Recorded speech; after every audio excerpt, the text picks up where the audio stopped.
кандай жагдай көргөн экенсиз? 23-ндө понедельник күнү.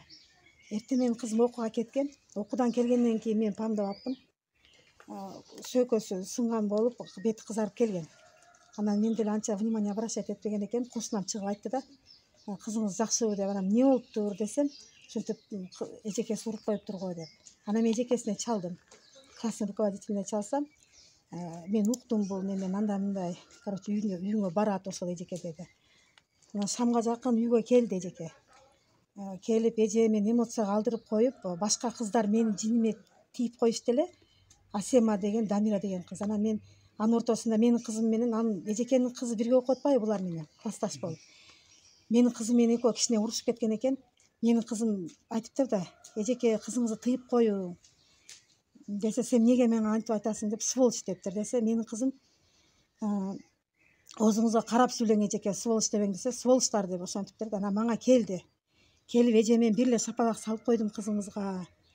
Менден кечирип коюң деди. Анан мен майлы дедим. Анан ошол басты болуп кеткен үйүнө. Менен бир эле шапалак урду, кызым дагы айтпады да. Анан эртеси мага WhatsApp'тан келип атат да. Ошол видеочу. Анан мен эми жамандыгым алса милицияга барсам болот эле да. Баягы немени алып жазып, анан мен андай кылбай эле мектепке, директорге барып, муну эмне деген десем, эжеке директор шок болуп атат да көрүп. Анан эжекени чакырды, кандай болду неме десе, мен ушинтип кыздардын настроениени өлтүрдү эле, шок болуп, анан эмоцияга алдырып деген сөздөр болду. Анан директор менден кечирим сурады. Анан чоң башымды кичине кылып сурап аткандан кийин майыл деп кечирдим дедим. Анан ата-энелер чогулуш кылып чакырышты, эмнеге мындай кылат деп. Өтө дүрбөлөң болду да мектепте. Себеби таркап кеткен экен видеого. Анан анда дагы жалпы ата-энелерден кечирим сурады ал эжекечи, менден өттү деп. Ошол болду, басты болуп калган. Анан кечке амал отурсам эле милициялар келди үйгө. РОВДга барып, жазбасаңыз болбойт деп. Мен РОВДга бардым дагы, арыздоом жок, мындай 5 баласы бар экен. Бул эжеке деле жаш экен деп жазбадым. Мен отказ берип атам деп. Жолдо келатканда кызым жолдо 2 жолу кусту.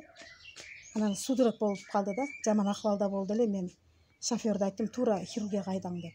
Азыр эми кызым хирургияда жатат. Ошол. Азыр эжекенин ошол аракетине эмне дейсиз? Мен ал эжекени деле мындай ушул каматып ийейин же неме кылайын деген оюм жок. Ал деле бирөөнүн немеси, 5 баласы бар экен. Бирок буну кылганы туура эмес да. Мени чакырбай беле. Ушундай ушинтип атат кызыңызды, болупту, менин кызым да күнөө экен. Чакырса мен деле жөнгө салып коем го аны, же директорскийге алып кириптир. Директор жок экен. Завучтун алдында сүйлөйүн десе эле оозуна чапкан экен дагы бир жолу. Эми анчалык эмес да. Бунун ата-энеси бар, Кудайга шүгүр, кыз. Ошондой немелер болуптур. Сиз видеону көргөндө кандай эмоция болду сизге? Мен эми ал немени айтып бере албайм азырчы. Мен жарымына чейин көрдүм дагы, жарымына чейин мектепке жетип бардым. До сих пор көрө элекмин до конца мен. Чындап. Анан кечкурун мен түнү саат эртең почти 5ке чейин немени көрүп отурдум да, комментарийлердичи. Эми ушунчалык жаман жазылган. Ар бир ата-эне өзүнүн башынан өткөндө билет да анычы. Эми ушундай жаман неме кылышкан ата-энеси мындай экен. Анан наалат депчи. Мен Кудайга шүгүр тарбия көргөн жердин кызы, кызым отличница мектепте. Бүт эле 5 балам окуйт, 5 тең жакшы окушат да. Анан бул түшүнбөй мындай комментарий жазгандарда мен аябай нааразымын да.